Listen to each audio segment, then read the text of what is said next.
Baroness Hazarika, Ayesha, welcome to the Lord Speaker's podcast. I think you're the youngest Baroness peer that I have interviewed.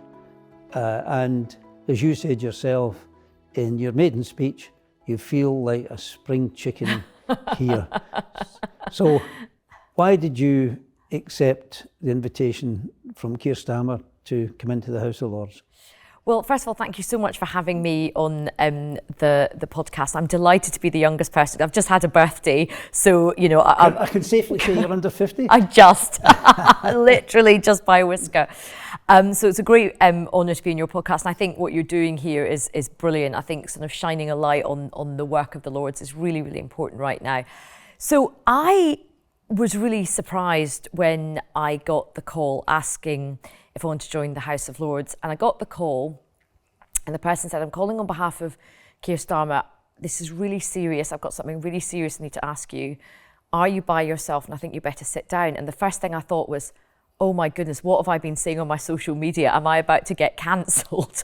Or am I about to get suspended from the Labour Party? Have I said something terrible? I was racking my brains thinking, have I said something really inappropriate on, like, Have I Got News for You, or on my radio show, or in one of my comedy sets, or online? And then they said, the opportunity has come up for Keir Starmer to nominate a small number of people for the House of Lords, and he'd like to offer you a peerage. And I just burst into tears. First of all, I was like, so I'm not getting suspended from the Labour Party? And they were like, no, you're not, very much the opposite. And I was so overwhelmed, I just burst into tears. I couldn't sort of believe it. I really couldn't believe it, because if you're somebody like me, from my background, and you've loved politics your whole life, and you've worked in politics, and you've been steeped in politics, it's a real honour to be asked to join the House of Lords for the party that you have served and the party you love. Particularly someone from my background, you know, who was never ever, and told from a young age that politics was not for somebody like me from my background. So it was a huge honour. Once I stopped snivelling, I was very, very happy. But I cried so much. My partner thought that one of my parents must have passed away. Very good. You mentioned about the background that you came from, west of Scotland, Coatbridge, you know, a very tribal background in terms of the communities. You know, I have got the same type of background. And again, you mentioned in your speech about being a Muslim and either a Celtic or a Rangers Muslim about it. But that must have brought up the issue of identity in your community. And although your father had a prestigious position in the community as a GP, your identity must have been questioned at times in that area. Was it a struggle growing up in some respects? I did have some moments. I mean, I'd say on the whole, I had a really positive experience, and growing up in Coatbridge really shaped me in a way that I'm really grateful for and really proud of. But as you said, it is quite a tough community, and, you know, it was not always the easiest of places. I think for many people growing up, you know, there was quite a lot of sectarianism between the Catholic community and the Protestant community. And is it fair to say that Coatbridge is seen as a Catholic community, whereas Airdrie was seen largely as a Protestant community? Yes, is that fair? Yeah. Mm-hmm. Although in my dad's surgery, we did have a mix of doctors, to the point where the Catholic cleaner refused to go into the room of the Protestant doctor, and vice versa. So we had to have, so your dad got everybody. Yeah, we had it all going. It was like the United Nations. He was like the Kofi Annan of the surgery. And I think one of the things that I do remember when I was growing up and I was quite young was that I did get called like names when I was very young at school, like the P word and things like that. And I think I was too young to really understand what that meant, but I could feel that it was obviously you're cognizant and you're sentient, and you know that it's not been said in a kind of particularly warm way. And I think I did have moments where, you know, people would shout out racial abuse on the street, like if I was walking home from school and things like that. But I just sort of there's not a huge amount you can do. You just have to sort of get on with it. But you know, it did shape me in the sense that that was an early experience of racism and racial abuse at quite a young age. So that was probably the negative side of it. But on the positive side of it, there was also a lot of love and friendship and kindness and kinship from the local community, particularly through my dad's work as a doctor. You know, the people around his surgery, his patients, the people that worked with him in the surgery became like, you know, family to us. In fact, one of his patients, a wonderful woman called Mrs. Gamson, she became such good friends with my parents that she ended up babysitting me and my wee brother, and we used to call her Nana. Like, she almost became like our de facto grandma, because our own grandmothers lived, you know, one of them was dead. They lived very, very far away in India. We hardly ever got to really see them or know them. But this lady, Mrs. Gamson, Nana, sort of became like family to us. So there was lots of really positive stories as well. Yeah. But at that time, you know, that identity element, you know, with the Catholic and the Protestant element, it was very much of a upbringing. I remember the late Andy Cameron, the comedian. He came from the Lanarkshire area. I don't know if you knew Andy, but he was a terrific comedian, Ranger supporting comedian, did a lot of great interfaith work. But Andy made the point, one cabaret I was at with him, where he said, you know, Lark Hall, and he made the term Lark Hall. If you ask the way to the local hospital in Lark Hall, they'll tell you to go to the local bus stop and sing Danny Boy.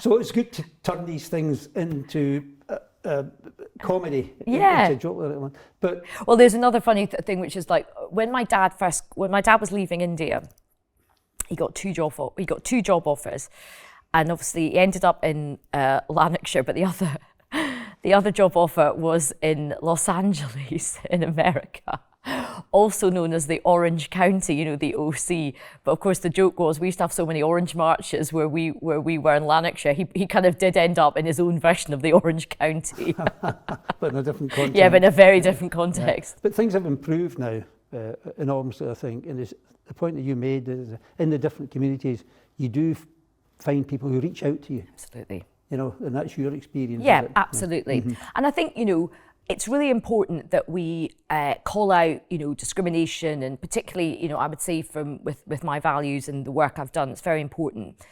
But I think it's important to call out the negative, but it's also really important to recognise the positive. You shouldn't be always constantly overly negative about society, because there are really great stories as well about, you know, integration and friendship and community. Mm-hmm. There actually is a negativity about society today, and it's a big issue, particularly for young people, the issue of mental health. And I was just reading in the Financial Times this morning that it's a global issue now. What message do you have for young people in this? How do they stay positive? How do they get to feel that they have a stake in society? It's a great question, and it is something that I ponder a lot, because I think it's really, really challenging to be a young person. Look, we're living in a very, very challenging age. I mean, I often think that, you know, in the 49 years that I've been on this planet, I've never felt so precarious about global politics, about the climate, about, you know, economic factors. There's so many difficult things going on right now. And I think society is in the middle of a very big mental health crisis. I think that's even worse for young people. I do think one thing, though, that has made things a lot worse for young people, certainly since my time of being young, is social media. I do think that technology can offer some really good things, but I think we have to be really clear-eyed and honest about some of the dangers that it does provide to adults, but particularly young adults, young people and children. Let's take bullying, for example. There's always been bullying at school, but you could often leave the bullying behind when you came home. Now, because of our smartphones, you carry it around, you know, in the palm of your hand is the world now, for good and for ill. I think a lot of young people are really pressured in terms of social status, anxiety, you know, the kind of normal things that young people grow up with, but it's made much worse. I think it's really damaging in terms of how children are viewing sexuality at the moment, in terms of pornography, about children becoming sexualized at a much earlier age.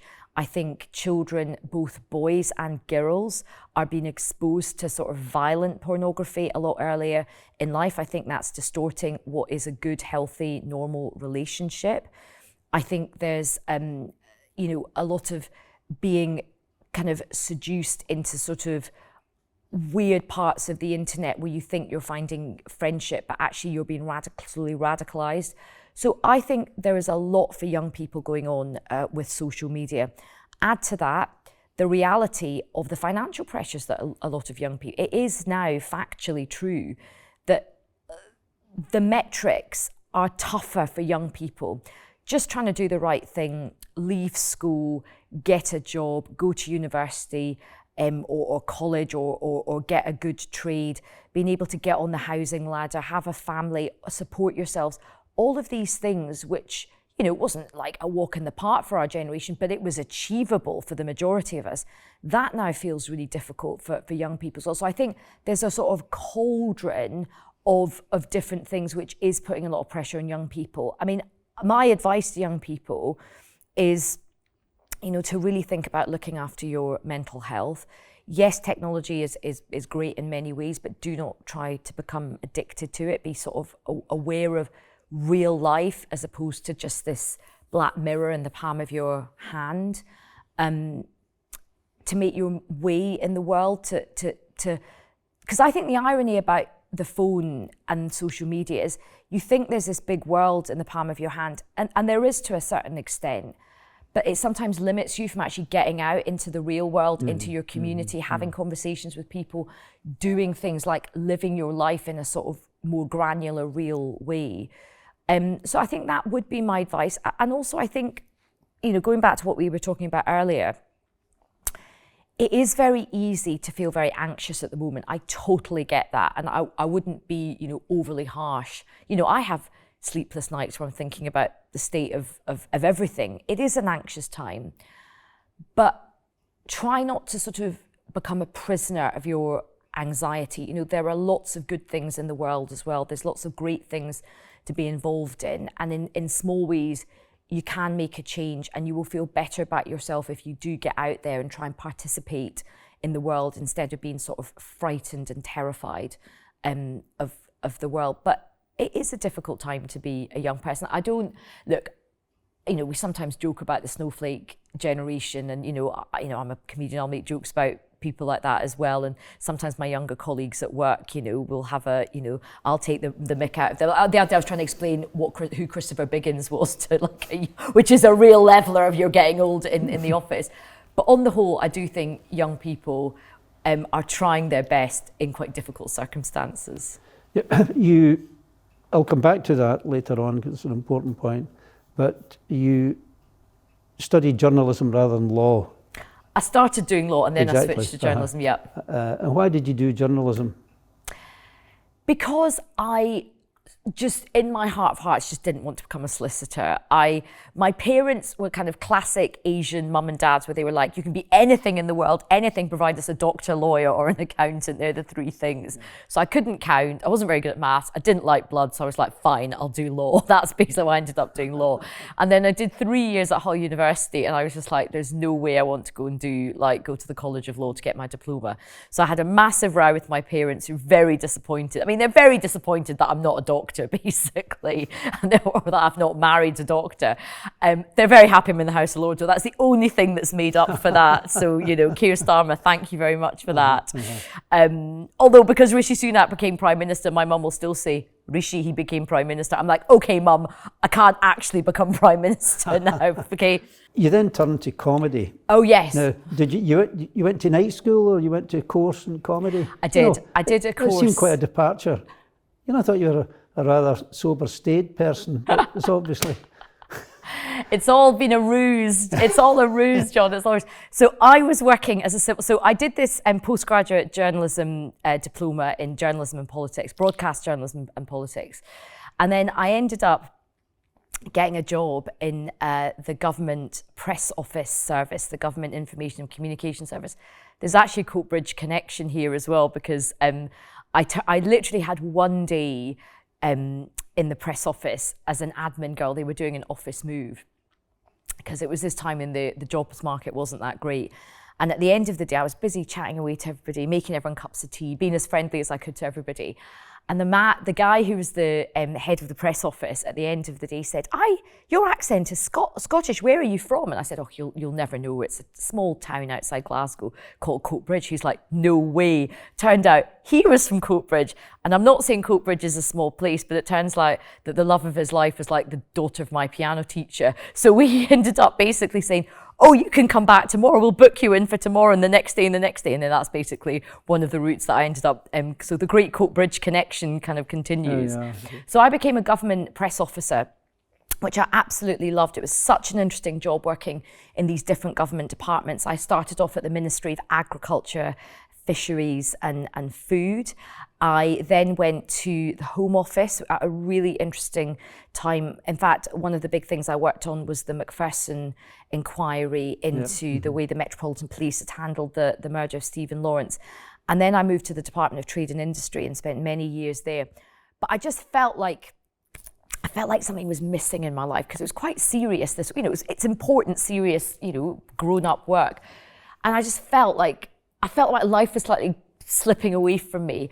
And I remember going out with a friend of mine, and we had a few wines, and we were like, okay, let's do a bucket list. If you could do anything you wanted, what would it be? And hers was to be like a sort of cabaret singer, and mine was to be a stand-up comedian. And the next day, as we were nursing our hangover at work, she came over with a copy of the Evening Standard, and she's like, you're not going to believe it. They're advertising an evening course in stand-up comedy. This is a sign. You have to do it. And I did it, and that's how I got into stand-up comedy. Yeah. Have you brought your sense of humour into politics? You think it's very important in politics to laugh at yourself? Oh, absolutely. In fact, I think having a very dark sense of humour is a great kind of coping mechanism in politics. Because if you can't see the absurdity in politics, and you can't sort of see the black humour in politics, and often there's a lot of gallows humour, because often in politics, you're dealing with a series of things that go wrong rather than a series of things that go right. So I think having some self-awareness, being able to take the mick out of yourself before the other side do. And I felt really lucky, because with some of my work, particularly doing work on Prime Minister's questions and writing speeches for political leaders, I was able to sort of, bring in some of my humour vicariously. Yeah, you did do a book in that, didn't you? Punch and Judy politics. Yeah, I did. Give us an insight into that, because you worked for Harriet Harman, the Pink Bus, and then you were Chief of Staff to Ed Miliband, preparing them for Prime Minister's questions. People just look at Prime Minister's questions as largely as nothing other than a Punch and Judy show. But there's a more serious purpose to that behind the scenes, isn't there? So give us an idea of that behind the scenes element, because that'll be fascinating for people. So I think Prime Minister's questions gets a very bad rap, because it does often become quite Punch and Judy. But I think it's a really, really important function of our democracy. And it's quite a unique thing to our democracy.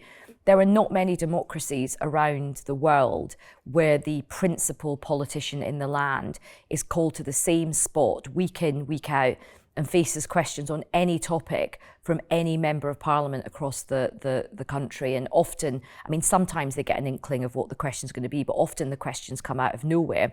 So it's an important mechanism of accountability.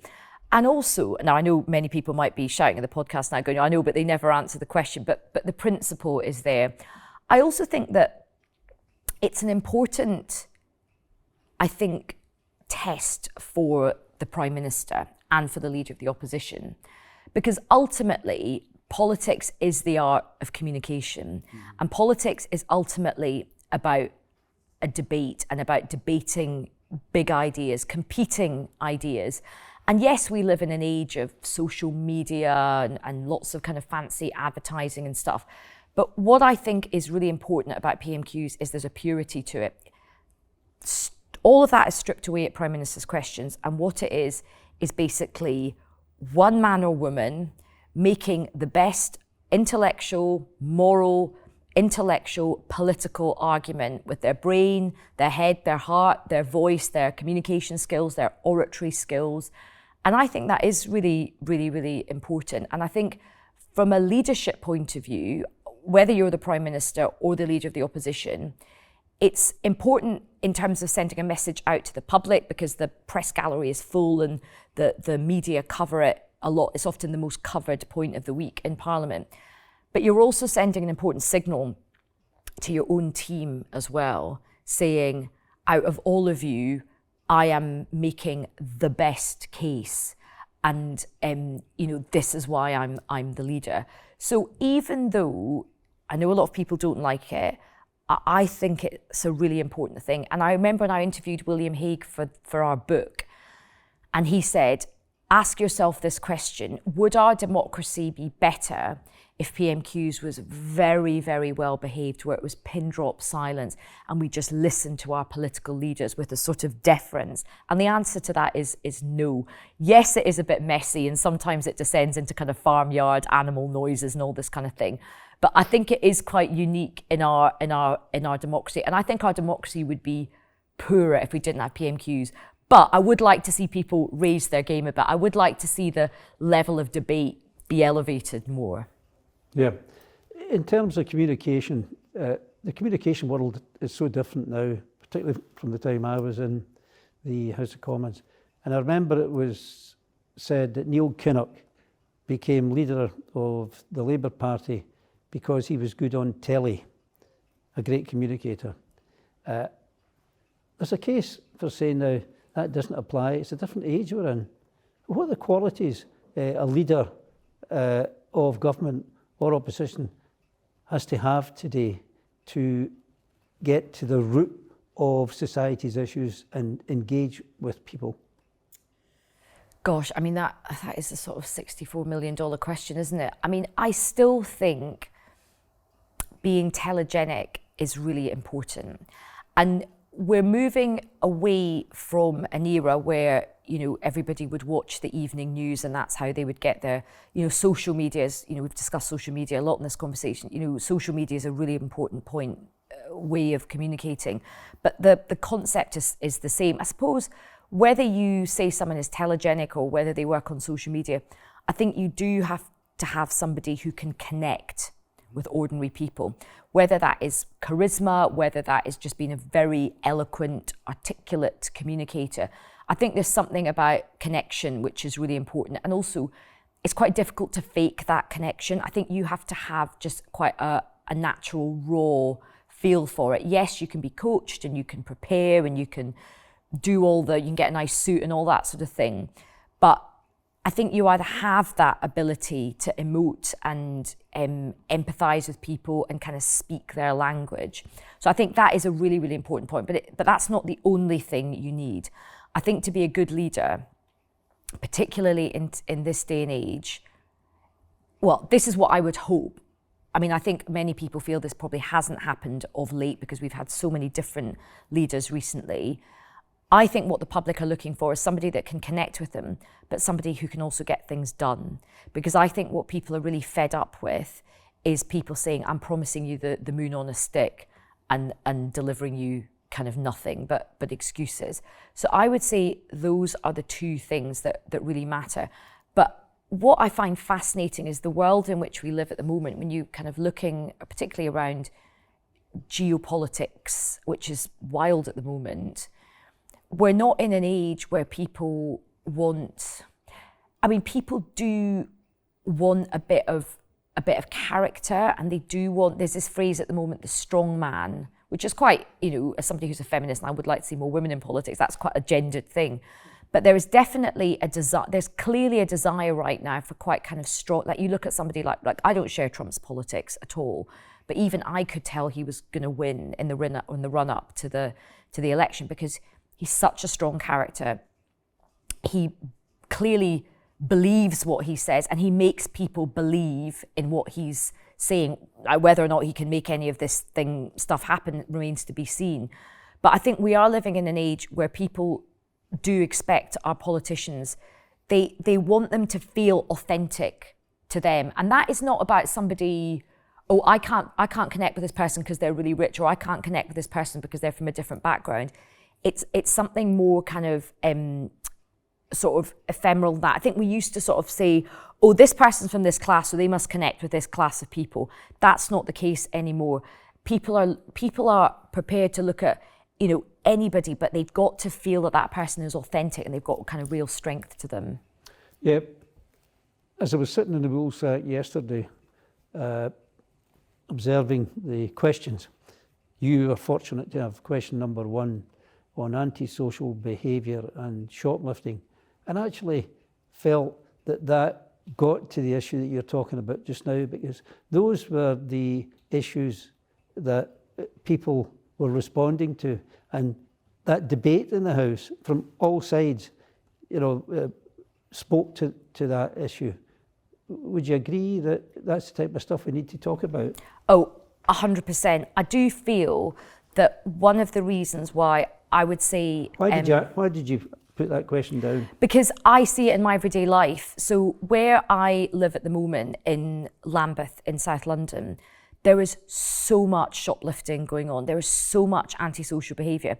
In fact, there was a really excellent debate a couple of weeks ago in the Lords. Lord Harriet did a debate on retail crime, and I put my name down to speak at that. And I was thinking, oh, I must prepare my speech. And I literally went out to get some messages from the local co-op shop, and a man walked in, barged past the security guard, went up to the alcohol kind of aisle and just started like helping himself to loads of bottles. The security guy tried to challenge him.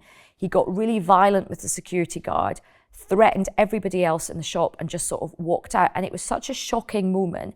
Everybody was really shaken up. And I asked the security guy, are you okay? And he said, this happens all the time. I fear for my safety. I fear for the customers. Sometimes there are mums in with their young kids shopping. He was like, someone is going to get hurt. And he said, you know what the worst thing is? This guy comes in pretty much every day, sometimes twice a day, and just helps himself. And there's CCTV and everybody knows who he is and nobody does anything. So that is why I asked that question, John, because that story is not, that is happening every day, kind of on an hourly basis. And I think for a lot of ordinary people, when they're going out to do their shopping, if you're working in a shop, if you've got a small business like that, you're just seeing people coming in and filling their boots. It feels like there's a sort of lawlessness. It does feel like it's a bit of a wild west out there. And how can you be teaching our kids that there are rules, and then they're seeing people behave like this? So that is one of the reasons why I raised it. And I feel really passionately about it. And I feel like when we have a platform here in the Lords, yes, it's really important to talk about very intellectual issues, and there's a lot of that, and that is brilliant. But it's also really important to kind of raise the real life issues that everyday people are talking about and dealing with. Okay, but the average constituent would say to you, what are you going to do about it? You know, how do you promote a solution to this issue? How do you use your voice to further that agenda? Well, I think I know it's a hard question. No, it's a fair question. I mean, I think for, people in my position, I will try and use whatever platform I have to sort of raise these issues. So on my Times radio show, I cover these issues a lot. I pressed the police minister in the House of Lords, Lord Hanson, yesterday saying, will he, ensure that the government and the police are doing more to focus on what is actually a small group of hardened criminals doing probably the lion's share of this kind of crime. Mm-hmm. And will they use things like technology, like facial recognition technology and things? So we can use our position here to press government ministers and to press the government. And I can use the other platforms I have to raise these issues and get people on. But ultimately, it will come down to, and as you say, it's not easy, it will come down to government ministers, it will come down to the police, it comes down to resourcing of the police, it comes down to local authorities. But it also, there's the criminal justice side of it, which I think is really important. I do think we shouldn't have a softy approach. I mean, I don't like calling this low-level crime, but because I don't think it's low-level crime. Sure. I really, really don't. But on the other hand, there's other social things like addiction, homelessness, prostitution, mental health issues. So you've got to make sure that side comes in, so it's a joined up approach. But I think this stuff is not easy, but the more we talk about it and the more we press government ministers, that puts the pressure on them to keep on keeping this a priority. And community policing, I feel that that has diminished over the years. I was, when I was a youngster, chair of the Co-op board for a while, and we had a great chief executive. And he used to come along with reports and tell us that in one shoplifting report, in fact quite a few shoplifting reports, said, we've had fridges stolen. I couldn't understand how someone stole a fridge and got out the shop without anybody seeing it. But maybe you've got an answer to me for that. I love that. But at that time, we had traffic wardens there, we had police on the streets. And if we don't have that presence, then I don't think we can tackle it. Is that fair enough? I totally agree with you. And I've done a lot of work with my local community in Lambeth and in the Brixton area, and we've had big community meetings about this with the police and the local authorities. And it's so interesting. The local residents from every different background, the one thing they say is, we want to see more police. We want to see more police. And also, they want to see police that they recognise, who know the area. Because I think back in the day when there were more police and you had more established neighbourhood police, they knew the families, they knew the communities, they knew the estates, they knew the shopkeepers. So if the shopkeeper said, look, this guy's come in and is causing trouble, they often kind of knew who his family was and all. But we're losing that link. We're losing a lot of that community link. And I think, on the one hand, right, we're careering ahead with all this new technology and the world is, all apps and very exciting developments.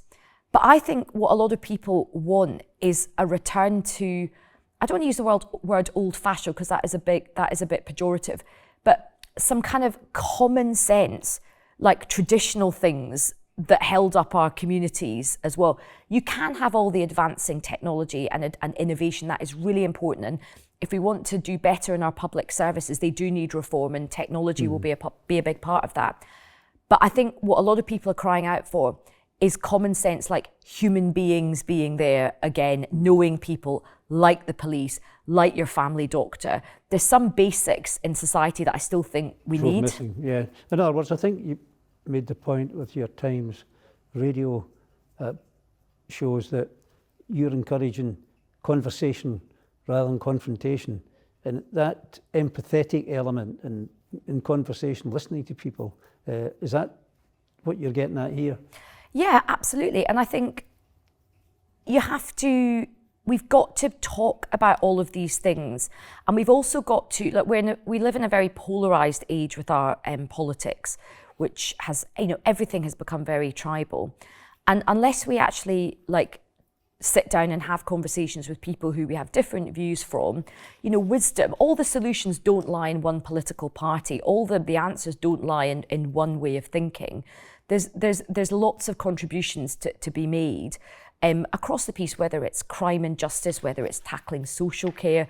So, without wanting to be all kind of kumbaya about it, because obviously, I understand that, the party lines, I do think that one of the things I love doing on my radio show is just getting people from all different walks of life, all different political backgrounds on to talk about, rather than just do the yaboo and slagging each other off. I mean, there's a space for that, but actually a lot of people are more interested in having a more honest, sometimes a reflective conversation, saying this is what we got wrong. Sometimes some of the most interesting conversations I've had are with people who've recently lost their seats, who are saying, actually, looking back, I think we did get this wrong and I wish we'd done this. Hindsight is a wonderful thing. So I just think by opening up more of these conversations about solutions, that gives us a better chance of getting to the solutions. Because we've got big problems, John, facing us, and we aren't going to solve them unless we do have some element of people coming together. Mm-hmm. You say about people losing their seat. I will remember when I stood down in 2010, there was a young, fresh-faced Ayesha Hazarika contacting me and applied for You saying I'm not fresh-faced now? Oh, you're really fresh. You're a spring chicken still. But you know, you were a great candidate, and I was told that. I happened to be in Singapore at that time, you know, so I couldn't vote for you. Would you have voted for me? I am neutral now. But you never pursued that. Why didn't you pursue becoming an MP? So I tried very hard to get selected in your old seat, Western Bartonshire, and then I did actually try Eastern Bartonshire. You came in too late, that was a problem. I know. I went to everything that had Dumbartonshire, so if there was a North Dumbartonshire. And I tried at East Lothian, and I think I tried a number of times, and I felt like I came quite close, but I found it kind of knocked the wind out of my sails a bit, if I'm really honest, because it wasn't like I hadn't tried. I tried like many, many, many times. And you know that phrase, you know, insanity, the definition of insanity is doing the same thing over and over again and getting the same results. So I kind of thought, the Labour Party, as much as I love it, does not want me to be a candidate. Now, I think maybe that would have changed if I had, but I enjoyed some of it, but I'll be honest, some of it was quite a bruising experience. And also, I didn't feel I had any real support. So I was sort of doing it all from a standing start, kind of by myself, with like my dad driving me around or like an old school friend driving me around. And I think my mistake was I didn't have those big, like that infrastructure. I didn't have like a big union backing me, or I didn't have so I think I sort of just felt like I tried really hard and it just wasn't meant to be. Yeah, but you're on to a great career. It was different. Yeah. And you mentioned about politics. Quite a lot of politics is drudgery and complex. And your time as a SPAD, I would like you to give us an idea of that, because there's a view that SPADs are too powerful. They're the gatekeeper to ministers, and there is a negativity in that they're in between the members of Parliament, even the cabinet members, and the civil service, and at times hard to get access to Downing Street. Is that a fair analysis, or is there a real need for SPADs? So I think that is true of, I think, a small number of SPADs. I think we do need special advisors, and they are an important kind of support system for the Secretary of State, because you know, it's very lonely coming into a big department, and we've just had lots of our conversation has been, how do you actually get things done? And when you're trying to get things done in a huge department with hundreds, sometimes thousands of people, you need people who are your kind of people around you to be part of your team, to go out and help you achieve that. So I think special advisors can be a really important kind of practical bridge between the minister and the civil servants. And I think good special advisors can be like the linchpin of making that. And good special advisors can facilitate the kind of will of the minister and the will of Downing Street to actually work with the civil servants through the private office to make that happen. So I think they have a very, very important function. But I think what is also true is that quite a lot of power, and this has happened in over many, many decades, quite a small amount of power has become concentrated in the hands of a small number of special advisors in Downing Street, sometimes the Treasury, who have become so powerful that they are the real power behind the throne. And they actually have way more power and influence than many cabinet ministers. And I think it is right to question, is that the right thing? Because these people are not elected. They're not the people who have to go up on the Today programme. They're not the people who are facing constituents at elections.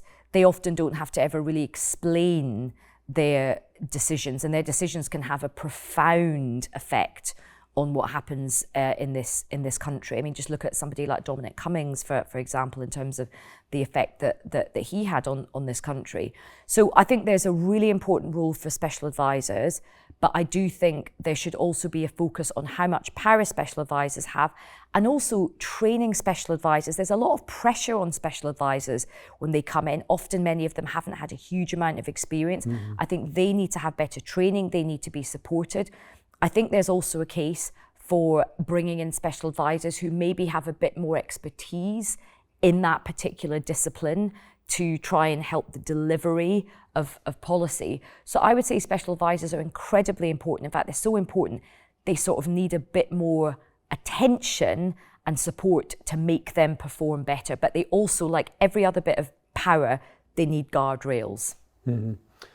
I had an interview with Lord Sedwell, former Cabinet Secretary, and he made the point about the civil service liking strong ministers and acknowledged that there was a difference in view, naturally, because there was a politician with a real political view on issues, and the civil servants with their views for the institution and the policy in bridging them. So I suppose that special advisors would be crucial in that area.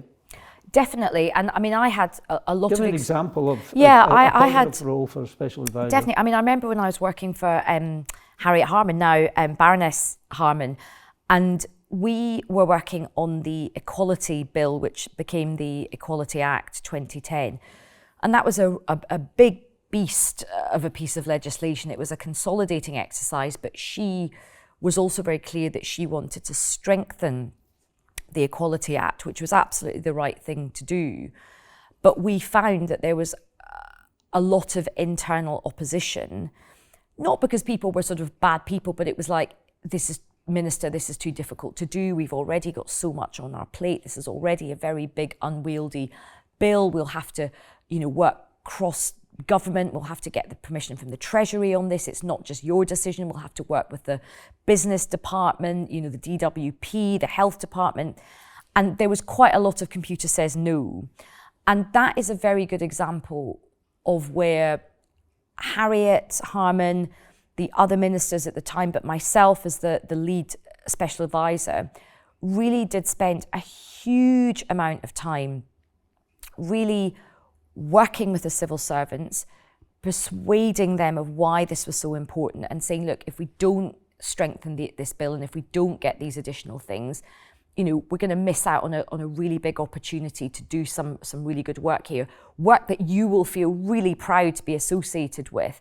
And we try to sort of, instead of just telling them off or having conflict, we try to understand why they were resistant. And often, it came to pass that the reason why they were resistant is that they were worried that they were just going to get blocked from other departments. So we said to them, look, we'll help you so that you're not just going in and doing battle the whole time. We will completely put our shoulder to the wheel. So I will spend a huge amount of my time lobbying the special advisors who are my opposite numbers in Downing Street, in the Treasury, in the business department, in DWP. Harriet and the other ministers will spend a huge amount of their own personal time lobbying different ministers. I mean, Harriet took it right to Gordon Brown, who was then the Prime Minister. So I think by kind of making us all feel like we were part of this team and we were like questing for something that was really important, the resistance kind of fell away. And in the end, we did get this brilliant piece of legislation which did much more than consolidate. It really strengthened the law. It's a really enduring piece of legislation that I and many others are really proud of. And to this day, I'm still in touch with those civil servants, and we all became we became a great team. And they say to me, that piece of legislation helped me then get a really good promotion in the next job I did. And I'm really proud of that piece of legislation. So I think there is a way of bringing people together. If you bring the civil servants with you. Yes, you can always have conflict. There will always be a bit of yes minister, pushing back on the civil service pushing back on you. But you as a skilled special advisor and as a good minister should find ways to persuade and bring people with you. As a result. So what does the civil service have to do to change? I mean, you mentioned about the issue of technology and skills and the need for more expertise there. But what do politicians need to do to ensure that we reach out to different parts of the country? We have good devolution for Scotland and Wales, but we need to take that much further. And I've always had the view, particularly fostered by the fact that I've been a constituency MP near Glasgow, that I know better than the people in the national institutions because I live in the community and understand it. So how can we devolve decision making and accountability and transparency at the same time? What's your views as to the way forward there? I think that's a really important thing that we have to do. We have a very over-centralised way of making decisions and doing government. And I have a podcast that I do called The Power Test with a really, really smart guy called Sam Friedman. Yeah, I listened to it. Oh, thank you very much. And he and I discuss this a lot. We discuss... He wrote a great book. Yeah, well. Failed State. Failed State. Yeah, and it's all about, how to make Whitehall better and devolve proper power and decision making. And I think this is really, really important. And, the government has been doing a lot of thinking about this. And we already are starting to see some changes. Like one of the very positive developments, I think, in, I suppose, local government architecture is the creation of these regional mayors, which I think are a really good addition to politics. But they do have to be given more power and more ability, because just as you say, as a constituency MP, you know your area best. These mayors have got a very good idea about they've got a good bird's eye view of what's kind of happening in their areas. So I think Whitehall has got to be prepared to devolve more. But this is a big but though. I don't think you should, and this is an argument I have with Sam Friedman a lot. I don't think Westminster and ministers can't just wash their hands of decisions and just say, right, off to the regions to solve this. I think they have to basically let the expertise come from the regions, but they have to have an oversight over those things as well, because there was accountability. Absolutely, because I think sometimes ordinary people don't care about devolution, right? I did a conference recently about this, and there was a lot of chat about mayors and devolution and how you move power away from Whitehall. And I made the point at the end of the discussion that I felt was a really interesting discussion, but I felt we were getting way too nerdy about it. We were all getting very excited about graphs and flow charts and organograms, but I'm saying at the end of the day, your average man or woman on the street, going right back to our shoplifting story, they don't care what the power structure is. They just want that not to happen again. They want a police officer to come round to their house if they've been burgled. They'd ideally like to not be burgled for the third time this year. So you've got to, all of that devolution stuff is important, but devolution is not an end in itself. It is a means to an end, and that end is better outcomes for just ordinary people. Good. Your comedy act and sense of humour, is sense of humour important in politics? And also, what role does culture play in politics? Two great questions. I think a sense of humour is so important in politics. I think the worst kind of politics is when people are humourless and po-faced and they can't take a joke and they can't make a joke about someone else and they can't make a joke about themselves. When I was MP at the beginning, I felt I had to know everything, and I never owned up. And the most joyous period for me was just before I stood down, when people would come at my constituency saying they asked me something, and I said, I don't know. Did you feel that was really liberating? It was liberating. But the point is, there's lots we don't know, and maybe we're a bit too proud to admit that at times. Definitely. And I think as well, you're talking about the culture of politics. I do think there's a great... Politics is still, as Tony Blair, said as at the final time of the dispatch box, it's the pursuit of noble intentions. And of course, there is a lot of skullduggery with it. And it should be the pursuit of noble intentions. And I do believe that people from all different political parties come into politics for the right reasons. But we also have to be honest, John, our collective reputation is in the toilet right now. Absolutely. Politics and trust in politics has never been lower. So we do have to think about that. We've got to think about how we conduct ourselves. Sometimes I think, politicians can really come across as quite arrogant, which is, I do know it all and Absolutely. I can do no wrong and I've never done anything wrong. And sometimes, a wee bit of humility can go a long way. A wee bit of humour and humility, I think, can go a long way in politics. Absolutely. And how will you use your position, this elevated position that you now have in the House of Lords? I really hope to do some good and to use it as a platform to talk about the issues that we've been discussing today, and to talk about the issues that I know my listeners from my radio show really care about.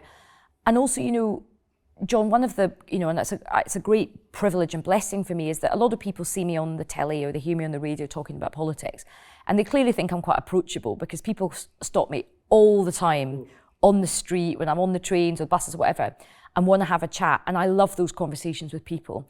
And often people are just raising kind of really, and they're like, why are people not talking about this? Like, and I think they're the sort of things that I would like to kind of use this as a platform. You know, I've taken part in debates on domestic violence. You know, I've done a number of debates on, as you know, shoplifting, retail crime. I'm trying to get a debate raised about the situation for the child maintenance service, because I know a lot of women have got in contact with me and they're really they're single mums, they're really struggling. There's so many things that are not working in society right now, and I think I'd like to be able to use my platform here to give a voice to some of those issues and shine a bit of a light on those kind of issues. Ayesha, it's been a real pleasure to talk to you, and great to get the feel of how you're going to approach the House of Lords and the need to have results and engage in conversation rather than confrontation. So thank you very much. It's been a privilege for me. And me, I've so enjoyed our chat. Thank you.